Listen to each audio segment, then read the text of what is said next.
Should be good to go.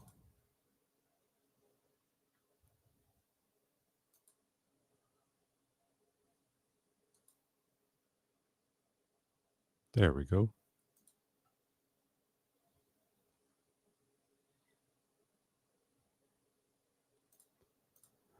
Okay, welcome everyone. Been a little while, but been working on some cool stuff. So we're going to do some subscriber submissions, and I'm going to go over some of Usain Bolt's secrets to speed, right? One thing I see all the time is that there's two major problems I see with a lot of sprinters. The first is being posture, standing upright while you're running. I know it's a major thing for a lot of people. And the second thing that I see is going too fast, right? We're going to talk about how to slow down, how to really make your reps perfect before you then begin to speed up. So this is what I've been working on here. This is the Speed Lab Academy. So if you want film review, this is where you're going to come. Link is in the description. You see, I got some submissions here for the Speed Lab that we'll be covering today, the subscriber submissions, going through these videos here. And we are going to start with this video here, and then we'll hop back over to the presentation that I have for you. Hello there, Wardman. How's it going? I got you. Don't worry about it. What's your biggest? What do you need help with? Yeah, you can. So the link in the description is how you're able to submit videos. Let me see. I can make some changes right now. Actually, I'm gonna,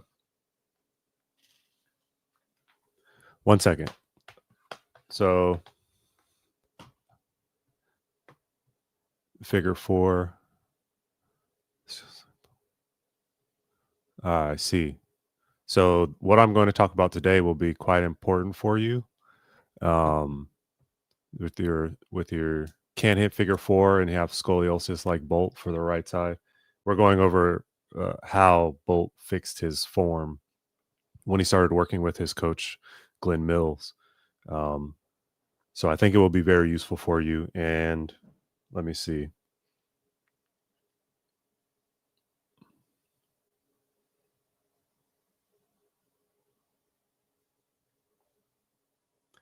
Okay, so go ahead and go to the link in the description there. Because you're here live with me and you asked for my help, I went and opened the page, the Academy, up for free. I'm going to keep it open for free for maybe the entirety of this stream. And then I'll go ahead and put a price back to it, and the price will, as we gain more people in our community, the price will go up. But what I can show you is that there's a place for you to submit your film here. In the film review tab, of course, general discussion, accountability posts. We're going to go over this a little bit later, so that you feel right after we learn how to create goals and commitment cards, which is going to tie into accountability. You can post all that stuff there, workout logs, post your wins, strength training. So yeah, no problem. You have some time. Don't worry about it. I will not hop off stream until you hop in chat and say, "Hey, I've created my page," and then definitely go ahead and upload. Oh, here we go. This is you. Oh. Was that you? Okay. I won't do this on stream. Okay. So we're going to go ahead and get started. Feel free to ask any questions, anything you might need. We're going to start with this video here that one of my athletes sent me and asked what I thought. So let's just go ahead and watch it, and then I'll go over what I think. Oh, sorry. I actually do want the sound on for this. Hit it. Yes. You get the top end. I'm just thinking here from a deep forward. Okay, I'm gonna play it all the way through. Hit it. Yes, yes. So you get the top end. Don't just think here, Kirby, leave your knee forward. Boom. Now just shot the beat. Do it again. That makes sense, right? So all you gotta do is think here. It's gonna feel weird to you. Trust me though. Let's try it. The knees meet. Oh yeah. That's it, boy. Okay, so this was a video sent to me again by one of my athletes, and he kind of asked what I thought about the advice that was shared. And so it's not necessarily how I would personally have coached this athlete, but if it works, it works. Essentially, what he's telling him to do is to punch his knee through a bit stronger here. I think the goal that they're trying to get to is have him standing while he's running. I feel like it's very appropriate for our discussion today because he is seated and while he's running, and I'm familiar with this because I also developed bad habits running in college where I was seated while I was running and seated while I took off for the long jump, which is not good, right? So if you could see, he looks like he's sitting in a chair, and then that foot that comes down, it's going to strike in front of him. Look how far back his hips are. He gets it down fairly well, but it's a little bit over stridey, and he's not being active on the ground. He's just letting his foot kind of fall. And I think what his coach is trying to tell him to do is punch his knee through a bit harder. But I think a lot of the problem actually is his reactivity to the ground, or not activity. I talk about this concept of grabbing the track. So you actually want to use so yeah, that was not good. Yeah, look at his foot hits the ground, but look at it where his hips are way back here, right? So even after the advice, it's not so great. What I try to teach people to do is when their foot on their way down, they want to grab the track using their posterior chain, using their hamstring to snap the leg back down. It's actually a more difficult concept than I expected it to be for a lot of my athletes, but I wanted to start with that because this is kind of a very clear picture of someone seated while they run.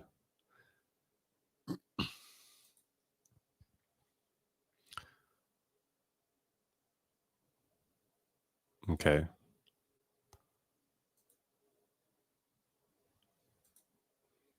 And then here he is again. Not much better. So this one. Okay. Let me look. Hold on. I'm going to do it on my other computer so I don't put up any of your information.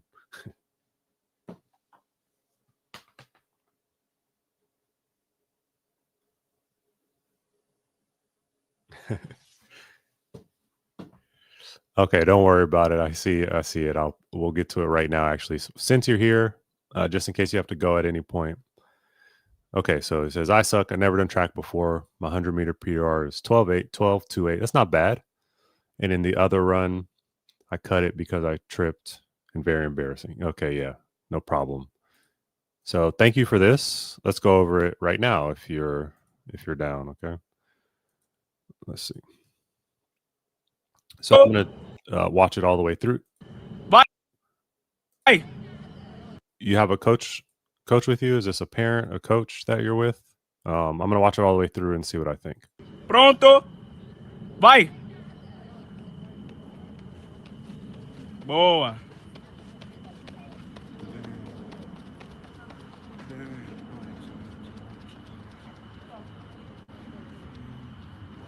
Okay, got some thoughts. Let me watch your other one real fast. What lane are you in here?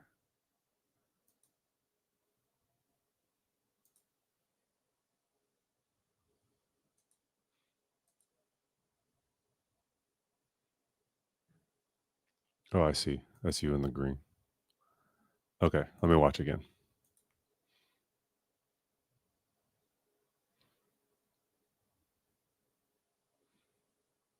Yeah.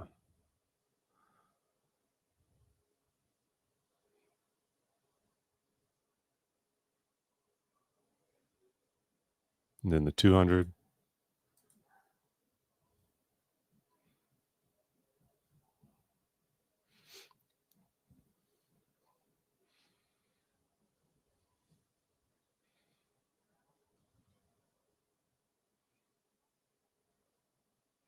Okay. Got it. Thank you for sending that. Okay. Pronto? Let's turn coach's voice off for a second. All right. I hate that this bars. Okay, we got to so overall not bad. I think your rhythm is good. What I mean by your rhythm is like you look like you're connected, like arms and legs are matching very well. I can see here that the transition is a bit too quick. So look, not a whole. I mean, you're starting 2 points, so dry phase may not be as good as it was if you were in blocks. But we'll go over your race in a second. Got a nice lean forward.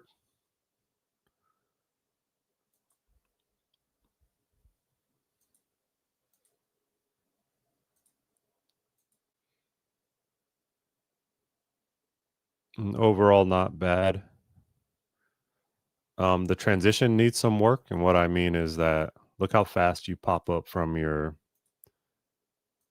drive to standing up straight, right? So you're driving, push, push, push, push, push, push, push, pops up. So that could use a little bit of work. The other critique that I have is look at your knee height here. Okay, so those knees don't get up. Okay, they're not as high as we would like to see them. So you see the distance. I like to explain, like, look at the distance between this knee and this knee, the knee that's pushing and the knee that's driving up. We want that to be max distance while still being connected, right? So one of the ways that you're going to be able to do that is that leg has to be essentially parallel here. I understand you might be pushing still, so maybe let's see. Yeah, they kind of remain low. If I had to guess why you tripped, as you said, it's because you were not having your knees come up high enough. You're also a little bit long here on the push, right? Look at how this is almost like a back stretch of a 400. Like I wouldn't mind if you were this long and open on the back stretch of a 400, but for the 100 and 200 as you have sent me, that has to be a quicker. This should be like a whip through, right? So this leg we're looking at the right leg here. As soon as it comes back this way, it's got to snap back up, and it's just taking way too long to get back up. And I think one of the reasons is because your knee, right? It's a chain reaction. So you raise your knee and you stand up tall, and then the whip action that I'm talking about will come. So I hope that makes a little bit of sense. Let's go over your look to the side. Yeah. Yeah, that's a good point. David, right? David's your name. You're always going to go where you look. So I tell my athletes all the time. That's actually a great point. So another point about that, you're always going to go where you look. So I tell my athletes all the time, like, you don't want to look at the finish line. You want to look all through the finish line because that's where you're going to go, right? And then on your drive phase here, we'll watch your race film in a second to see how similar or dissimilar it is, but you're looking straight down at the ground. And so that's a mistake, right? I want you to, while you're driving, look through your brow, try to look 5 to 10 meters ahead at the track so you know where you're going in your drive phase. And then that will actually help your transition as well. You won't pop up as much as you did there. So let's see this.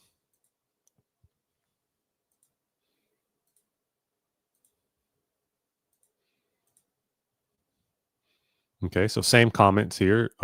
Every one of you in this race appears to be staring straight down. This guy over here is really staring down. But you know what? One of the things you do well is you're in a good position here. out of the blocks. I do have some comments about your 200 block start because it's at a little bit better angle for me to see the 200. But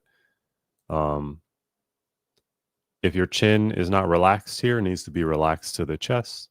I know this is a lot. Okay. I'm going to give you at the end of this, I'm going to give you the one or two things that you need to focus on. And then you can watch this back and really understand what else you need to be working on. Cause I'm throwing a lot at you right now. I'm sure that's true.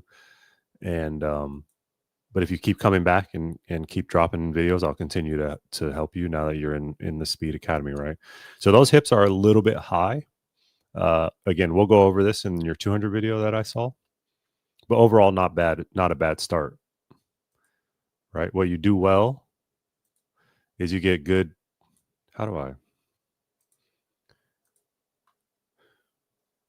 You get good separation of your arms here. That's pretty good. Okay, so that's going to keep you oh shoot.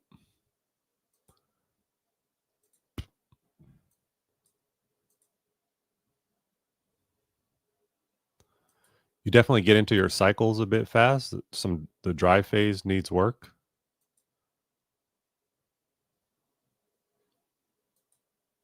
Okay, again, the transition, you see how you're remaining somewhat patient here in the dry phase. That's pretty good because you look like you're, well, that's 10.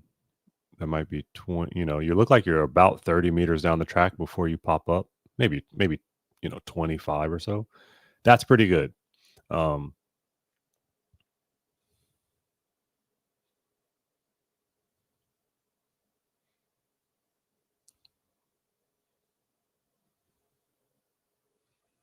And here we go. Similar problem.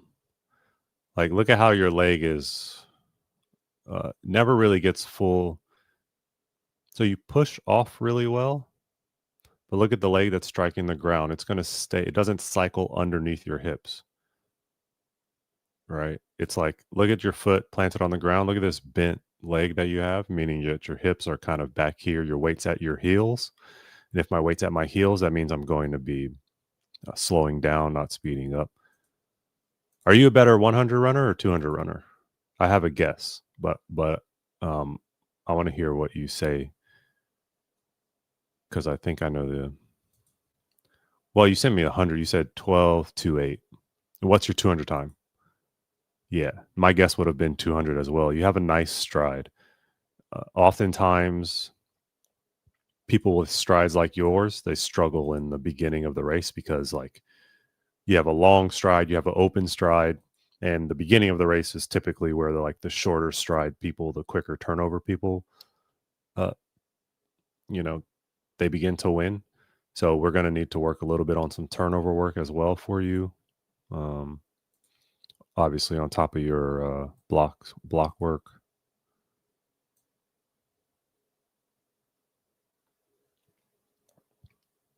And then you begin to break down here. It could be the pressure of the race. It could be the conditioning of your running. I would assume a little bit of both. That's all good. Now you're good. Now you're slowly breaking down those long strides, right? You're trying to keep up with the people next to you, and your strides getting a little bit longer, and it's putting you out of rhythm here towards the end. So some front side mechanic work will help with that. Again, which we'll go over here. So, and this is you in the 200 as well. I can see right here. So you see your hands here and your shoulders are sitting back behind your hands. I need you to be more rotated forward so that your shoulders are over your hands in the blocks. That's going to put you in a better position.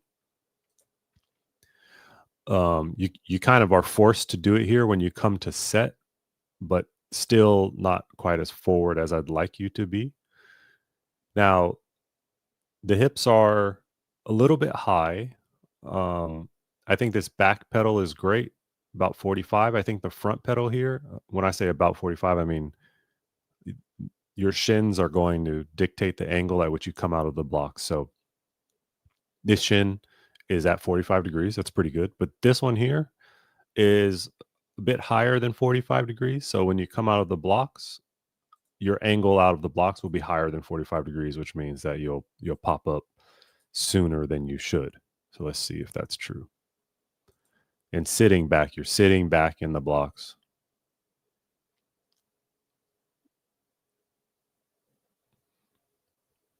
Not a horrible start. Let's see what the guys next to you did. If any of them got a...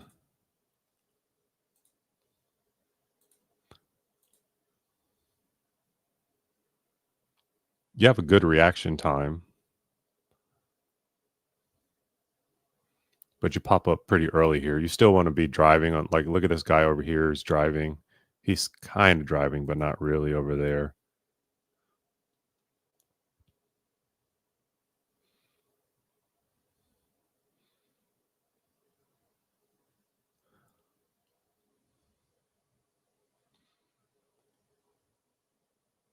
Nice. Yeah, you're just overstriding just a little bit here. I think because of not having big front side mechanics, your front side mechanics need work. And again, we'll go over all of that in just a second. I'm actually going to have a plan uploaded for you soon in the Speed Lab Academy, because it's a common problem I see. So I'm just going to make the plan, and then again, look, like you could really see how you're breaking down a bit coming off of this turn. So the concept for you of I don't have endurance. Yeah. In training, I did a 2390, but it's not official because I did. So 23. So you're at a 12-8. So I typically, when I'm doing the math on a 100 to 200 conversion, I think it's a pretty even split between like 100, your 200 time being about double your 100 time. So the fact that you ran a 23.9, I know it wasn't in a race, but you probably will run faster in the race. A 12.28 would be a 24.5. So that makes sense that your 200 time is a bit better. You don't have endurance. Go ahead, and now that you have access to the Speed Lab Academy, I have a sprint endurance plan in there, but you can always ask me questions inside of there, and I will give you maybe more specific advice for your exact needs. But I think the speed endurance program that I have on there will be very good for you. I am going to update it soon. No problem. Thanks for being here. You know, when you're here early, you get good stuff. No problem, man. I understand that track athletes are not the most well paid, and my audience is a lot of high school kids or college kids, so I understand you don't have the most means available, but no problem. You're in free now. And again, I can see the breakdown here of form, and you're only about 100 meters into this 200, right? So yeah, head back a bit.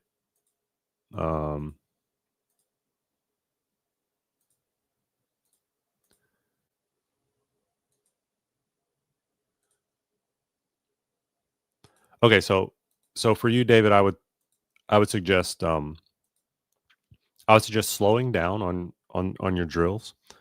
And like I said, I'll have the I'm creating right now, it should be up this weekend or by Monday. Essentially a sprinter's warm up and some posture drills. Once you get a hold of these, I'll have videos attached to them, so you know how to do them. I would suggest that you start slow and then build up from there. As we're going to see in the presentation I have on Bolt, that's one of the main, one of the things that his coach did was, they started out at 60%. They worked on perfect posture with things like walking drills that I'll have in the program for you. Of course, high knees, A skips, B skips, If you're not doing these things, you need to do them. Yeah, that's exactly right. You want to learn how to run slow before you run fast, right? There's a saying that I love, which is slow is smooth and smooth is fast.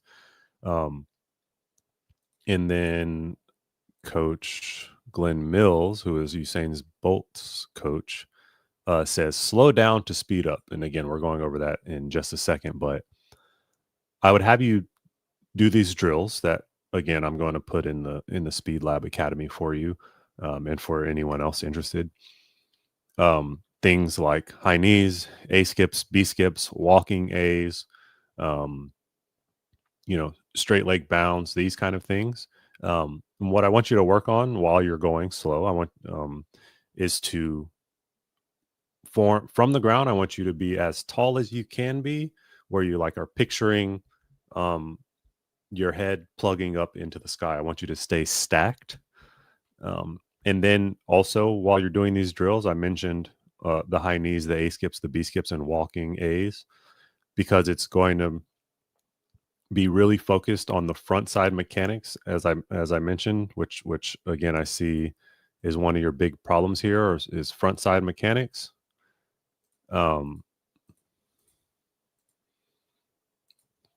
Okay, so while we're working on getting these knees up, that's kind of the goal. I want you to. Do you do hurdle walkovers? Do you know what hurdle walkovers are? Because you could also just have really tight hips. It's okay if you don't. They'll be shown again in what I'm uploading this week to Speed Academy. You'll learn hurdle walkovers as well. But again, while you're doing these drills, I want you to be as tall as possible. Stack your body, plug your head up into the sky, and then when you do your A skips, when you do your B skips, your high knees, really work on getting the knees up parallel to. Let me see if this works after okay, up to 90 degrees here. Now, one thing we didn't touch are your arms, because the arms and legs will always match. So if you have low knees, my guess is that your arms.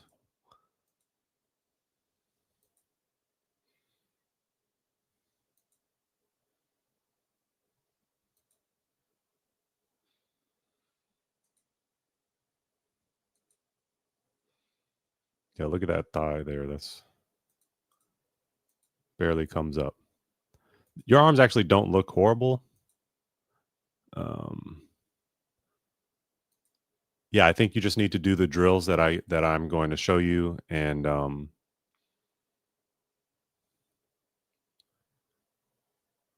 yeah, no problem. That a lot of people just try to run. Track is interesting, right? It's like, especially the 100. It's like just run fast from point A to point B. And you're supposed to go out there and just do what you can, right? If you ran a 12.2 off just raw speed, I think you can do really well. I don't know what your goal is, but again, inside of the Speed Lab Academy, we have a whole goal setting thing, and that's what also the commitment cards and accountability posts will be about. So become very clear on your goal. So I don't know if you have goals of running in college, or how old you are, or what you want to do with track, but the fact that you're here probably means that you want to do well. So whether your goal is college or not, you're in the right place. So yeah, I would have clear goals, and then what's your national record? That's not a childish goal at all. Don't 986. Okay, how old are you? 986 is blazing. 20. Okay, so it's not a childish goal at all, I would say. I think it's you got to understand, anything 9 seconds is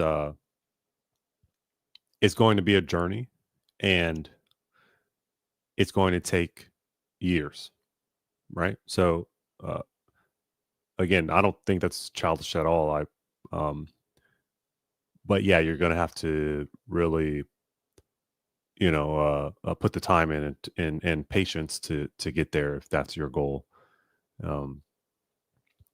So I would start there. I would start with the posture drills, which will be post soon. I would guess that maybe you don't have a good warm up.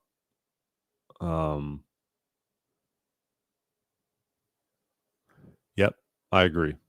That's also my view. I didn't. For me, track was it. That's all I did. I mean, I did other sports, right? But I'm an athlete through and through, and I don't think about doing anything unless I'm trying to compete with the best, because that's what's fun to me. So it makes total sense to me. If you don't have a good warm up, I would suggest also looking at our warm up section. So all this stuff that I'm saying will be posted in the classroom. There's only two things here right now. This is what I told you to do, the 12-week endurance program, right? And then I would say go through week 1, 2, 3, 4, and then tap in with me. Just message me in community or message me somewhere and say, hey, I did these 4 weeks. Yeah. So inside of this class here, I'm going to put the warm up in here that I think you should do. And anyone who wants to get fast, because it's going to be a lot of drills inside the warm up that have to do with posture and speed. And it's one of those things where it's it's got the sprint fundamentals, right? You know, every sport has fundamentals that should be done, daily. And so I created a warm up, or through many years refined and developed a warm up that I think encapsulates all the things that are needed for speed.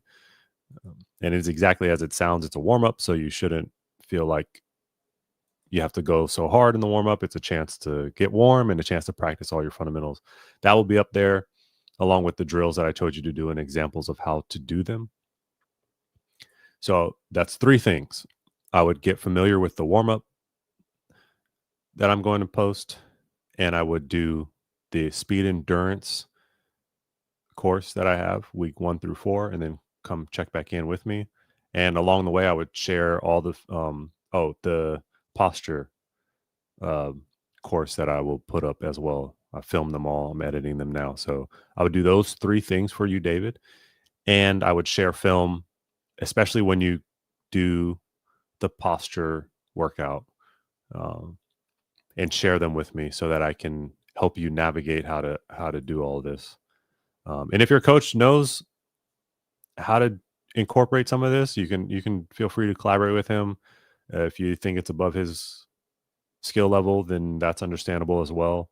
But like what wickets are. We're going to go over it again in a second here.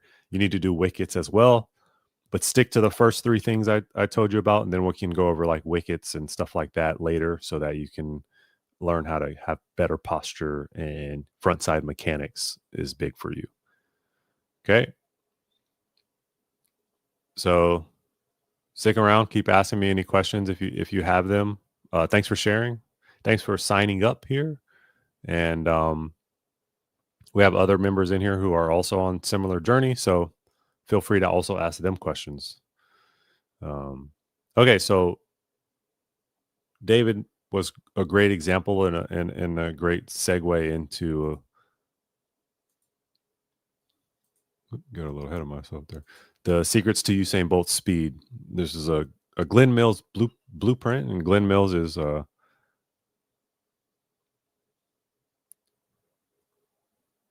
no, it's not hard to hit the figure 4. Like, let me see.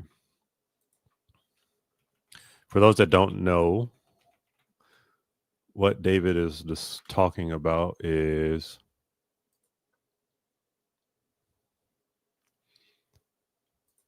here we go.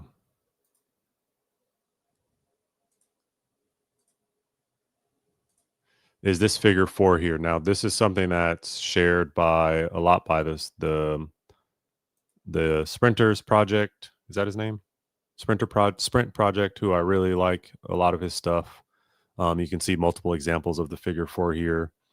It's not impossible. It's not that hard, especially when you begin to go slow to go fast and work on the right drills. So you'll be able to do that no problem. My goal actually for you would be to be able to do this without thinking about it. So you should only really realize that you have this form after you watch video. Like, you shouldn't be thinking about trying to maintain these positions while you're running. This is just in retrospect. This is just for film review. So yeah, but no, I don't think it's hard to do. I don't think it's hard to show someone how to do. I don't think it's hard to coach someone to do it. I think the hardest part is trying to go slow to go fast. Let's see, actually, one thing.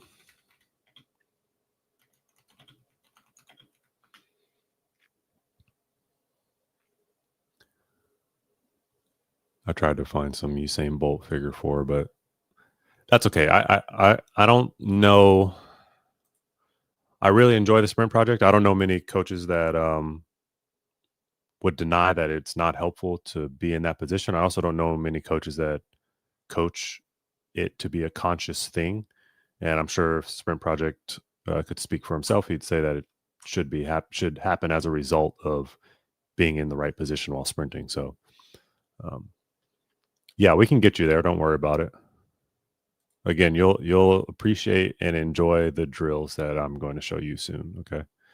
So we have, again, many athletes struggle with maintaining the correct posture.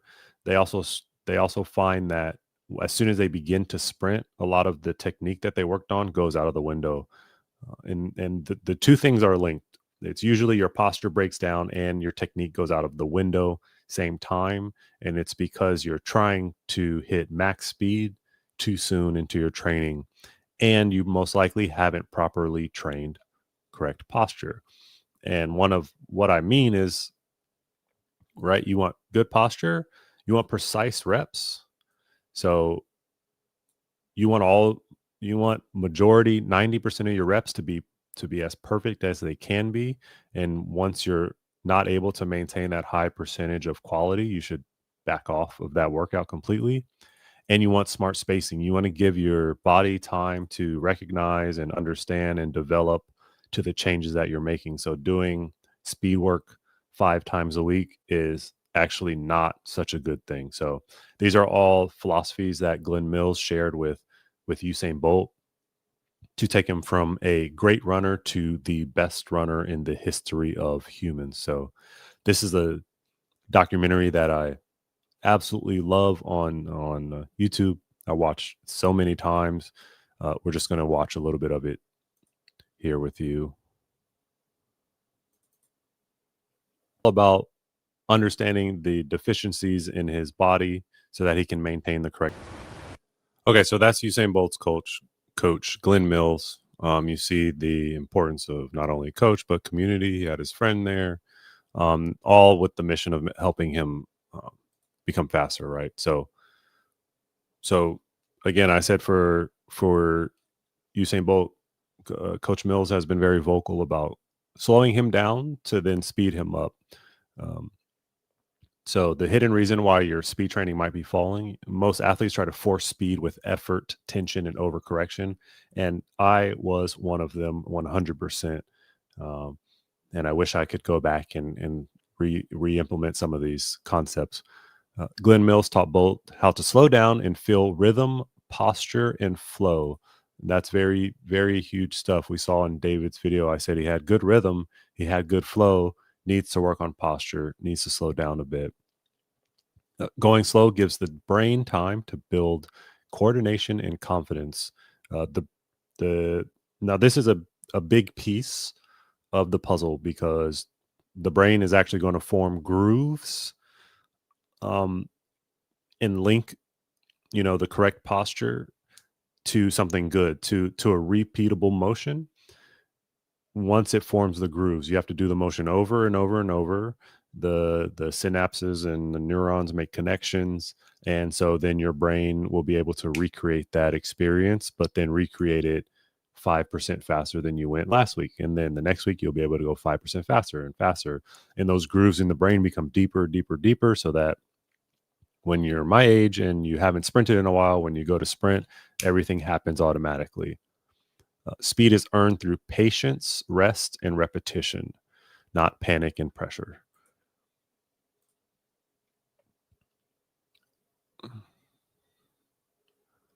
Right. So when athletes rush the process, they often force movement instead of feel movement. And again, David, this is what I was talking about with the figure four. Like rather than you trying to force the figure four, you're going to feel the correct sprint form. And then when you look back at video, you're going to say, oh, there's the figure four. Um,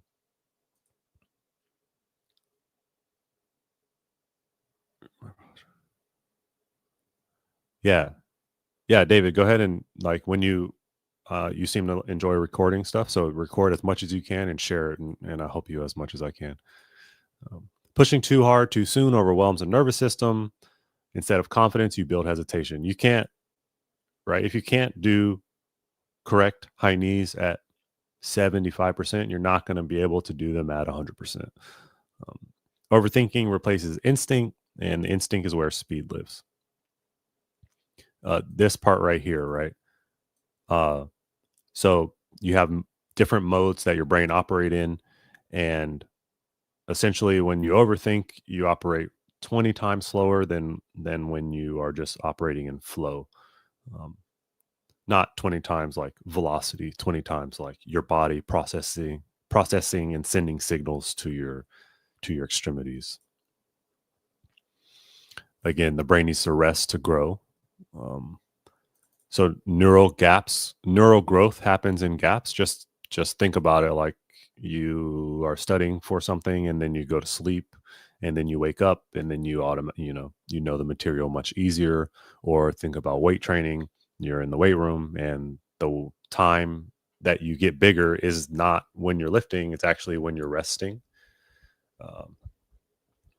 And then you'll have mental fatigue. I see this somewhat often too, where I have to stop my athletes when I see them becoming fatigued and they don't want to stop because maybe it's a complex movement or something we're learning. And it's like, no, we need to rest. We don't want cognitive overload. We don't want to practice like just because the workout says 8 times 40 high knees, but you get to number 5 and you have sloppy movement, poor timing, you're going to increase risk of injury. It's time to shut it down.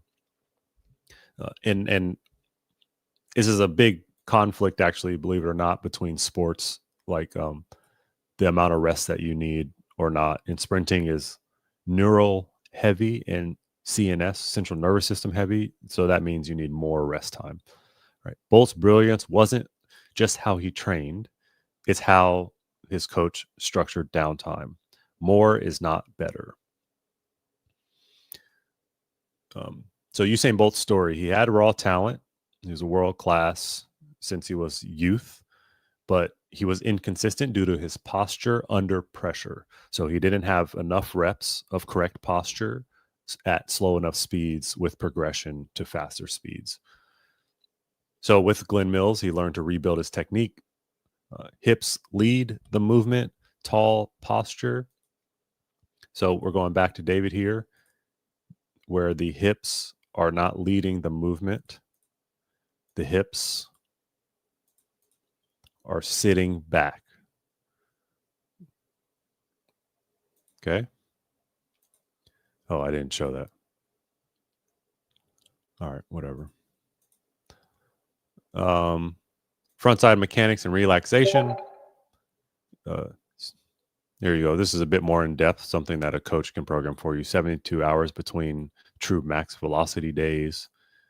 And then this piece, culture, you need discipline, you need patience, and you need a team, and you need someone to hold you accountable on days that you don't want to do what you're supposed to do. And hopefully it's a relationship where you can hold them accountable for and doing things that they don't want to do on days that they're supposed to. It's a nice little balance and a nice way to have a community. And then Usain Bolt was finally able to break out when his posture at speed became repeatable. It was balanced speed and speed endurance. He was confident under pressure. If you notice, Usain Bolt, he never looked looked tight and tense, right? He was always relaxed. He was always playing. And I have something to show you all. 1 second. Right. So this is another video that I received from one of my athletes. And look at the tension that he's running with. He's all over the place as far as swinging back and forth. Let's just listen to him.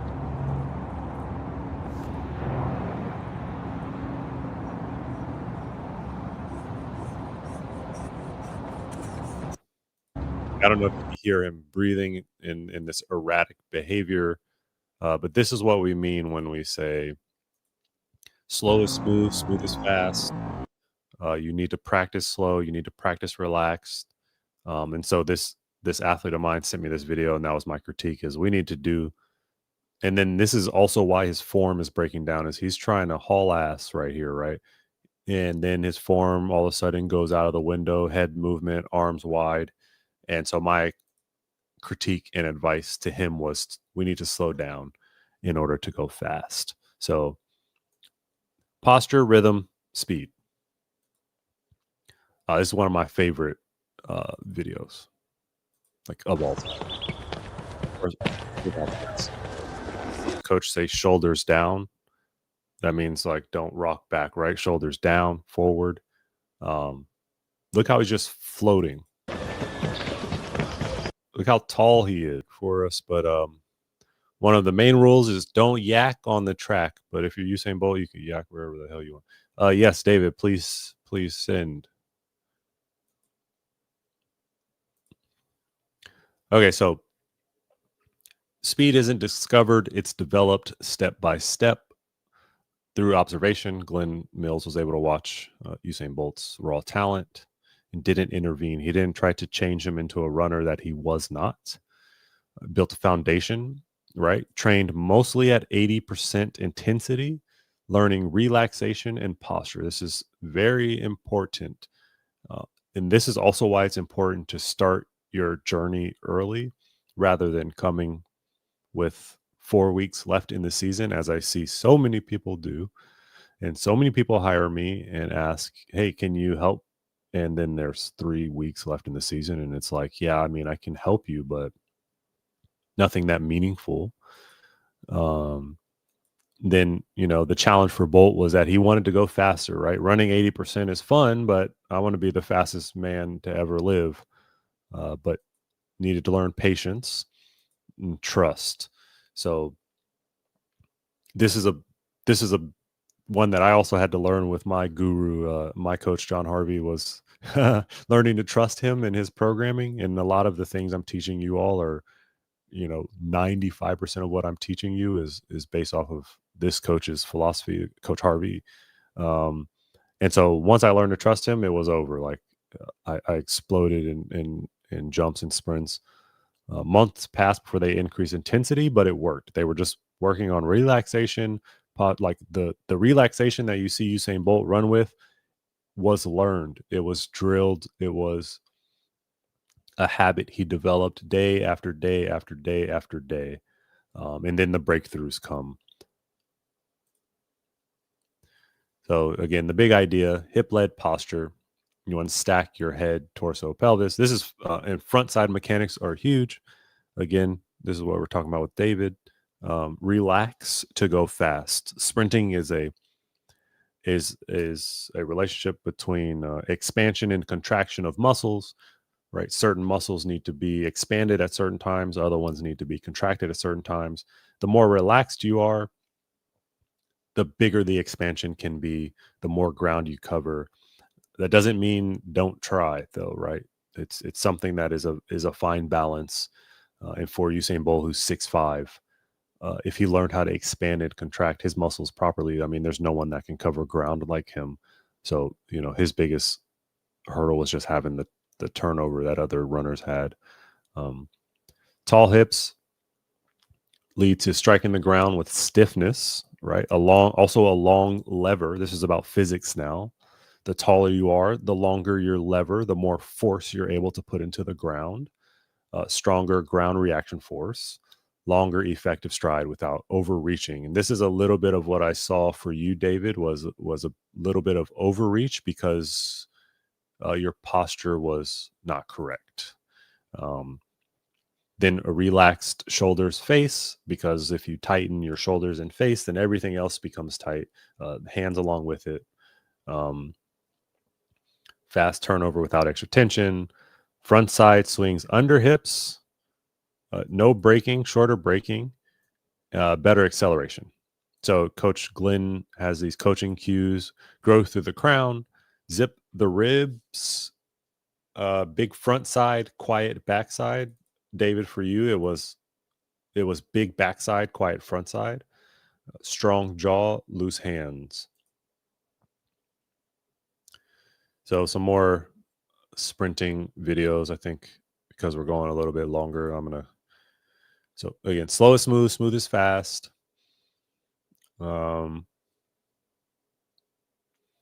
Repetition with rhythm is greater than rushed perfection. You build this through drills that force you to hold your posture, to move smooth, and to feel every step.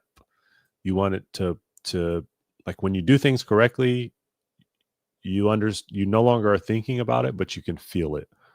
When you rush speed, you lose your awareness, and now you have to think about what you're doing. And we don't want to think; we want to just run. And you'll lose your posture, lose your power, as we saw in one of my athletes' videos.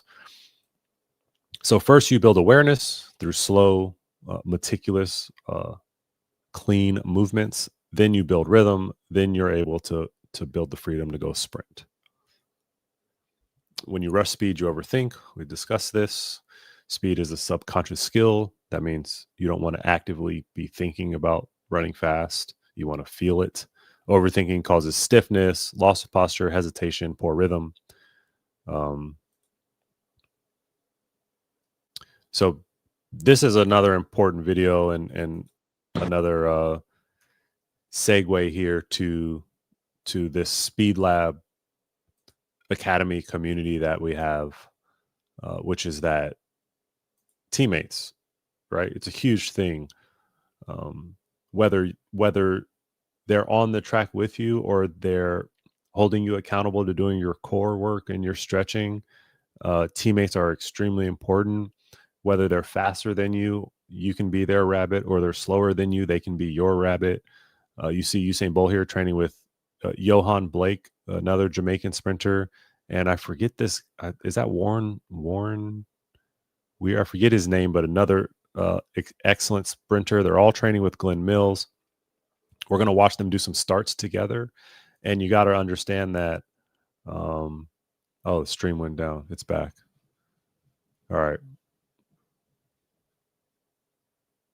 Okay. Well, I hope it didn't go off for too long. Hopefully it's saved. But yeah, you understand that iron sharpens iron, right? These are all right. They're all trying to get faster together. So, oh, I see. Okay, copyrighted videos. Yeah, that makes sense. I thought if we were live, it wouldn't matter, but that's okay.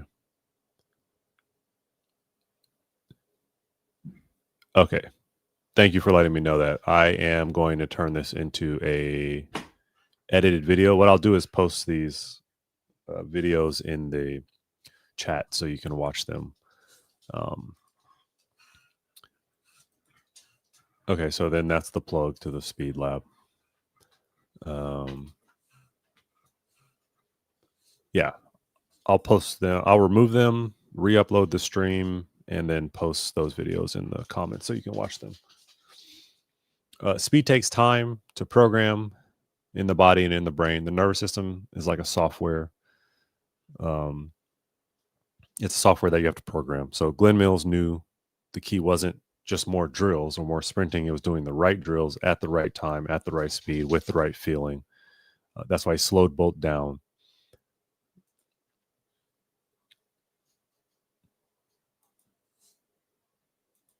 So before he ever ran 9:58, the current world record, he trained at sub-maximal speeds over and over and over to remove tension. Slow reps made him feel the upright posture. If you're able to do it slow, then you increase slowly your speed and see if you can maintain these hip projection and rhythmic ground contact. Once these concepts were ingrained, Bolt stopped thinking and he was finally able to run free.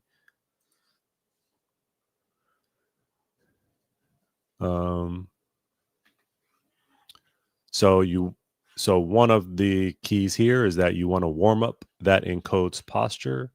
And again, I can't say it enough. I'm going to upload that warm up here soon in Speed Academy. And you want some mobility work.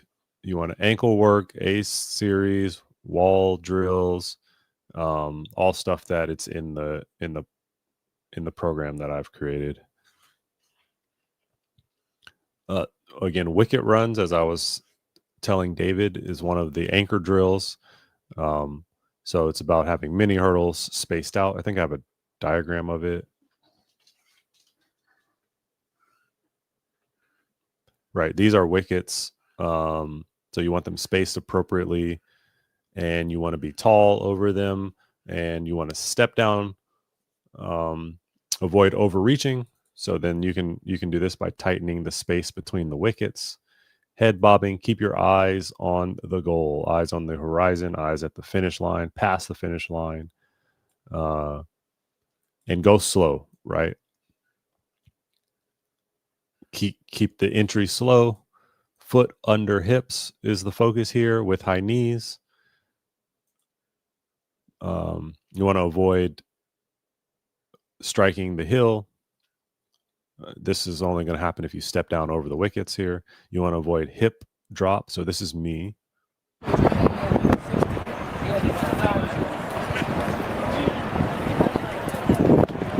And so those hips are dropped because I didn't do the correct drills. I didn't do enough posture work. I was trying to run too fast, too strained. I didn't take my time building my speed as far as preseason here. Kimberly Stanford of Ross is 9.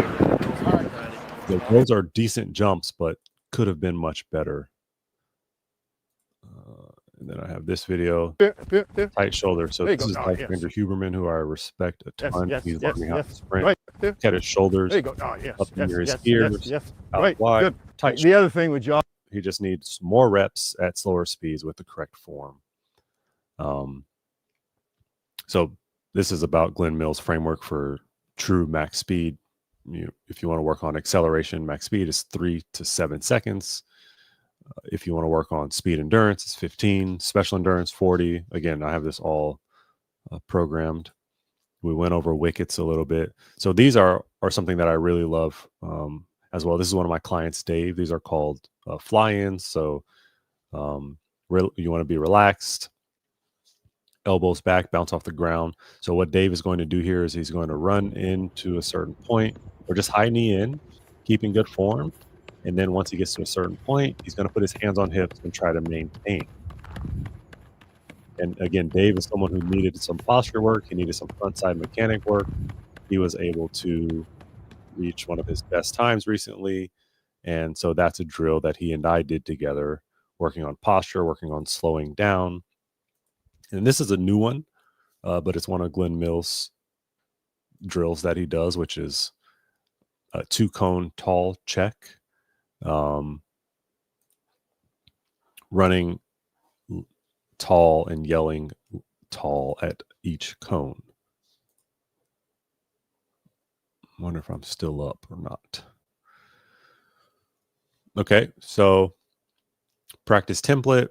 Maybe you want to do your warm up. You want to do blocks, 4 to 6 sets of 30 to 40 meter sprints with full rest because you want to be at max efficiency. Then you can do some fly-ins, some wickets, and finish with some core. Oh, I see. This is a max acceleration example. Here's a speed endurance example. 3 to 5 150s at 92 to 95%. Remember, this actually is for like while you're in season and almost trying to peak, you want to keep these, remember, at 80% for preseason and try to keep them perfect form. But if they are at 80%, your rest can come down and the reps can go up. Another option is 120 with an 80-meter split. So you run 120, take 30 seconds, run 80, keep the rest in between there. And this is special endurance. So again, warm up with the posture block, 2 to 3 sets of 300s, somewhere around there. And then a very important part of this is the recovery rule. I have this image of the batteries here. So 72 hours between true max days. You cut one rep that you know you shouldn't be doing so that you can come back tomorrow and still get a win. What looks effortless is often repetition in disguise. There you go. Train slow to run fast. Okay, so that's the presentation that I had. Looks like am I still live, or did they cut me off for showing copyrighted? See, that's another problem. Like, we're in a sport that people don't care about, right? Like, why would you prevent people from watching track if you want people interested in track? I don't get it. Okay. So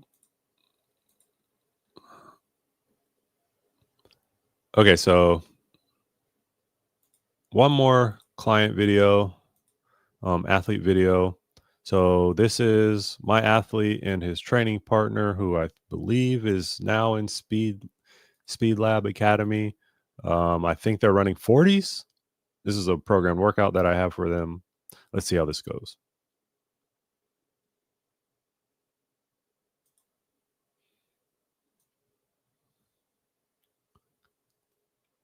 So there's my client that I work with, and this is his training partner.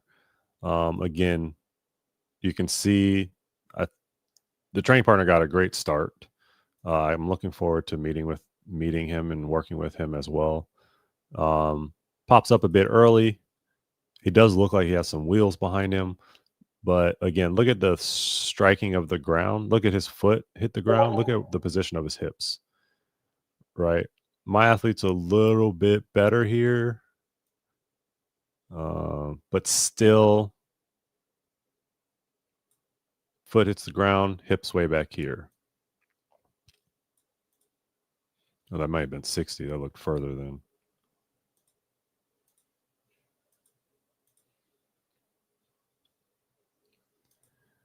Yeah, he's definitely leaning back. He's like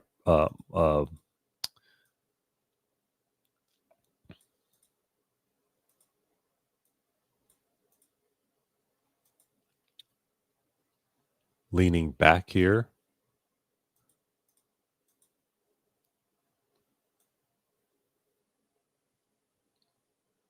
One of the things the training partner does really well is grab the track. He keeps a nice gait. That means like he's rhythmic. His turnover is great. His arms are great. They're working in sync. But he can definitely improve if he improves his posture, if he learns how to stand up and bring his knees up while he's sprinting.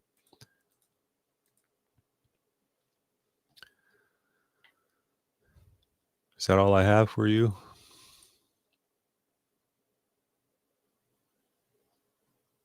Okay, that's all I have. So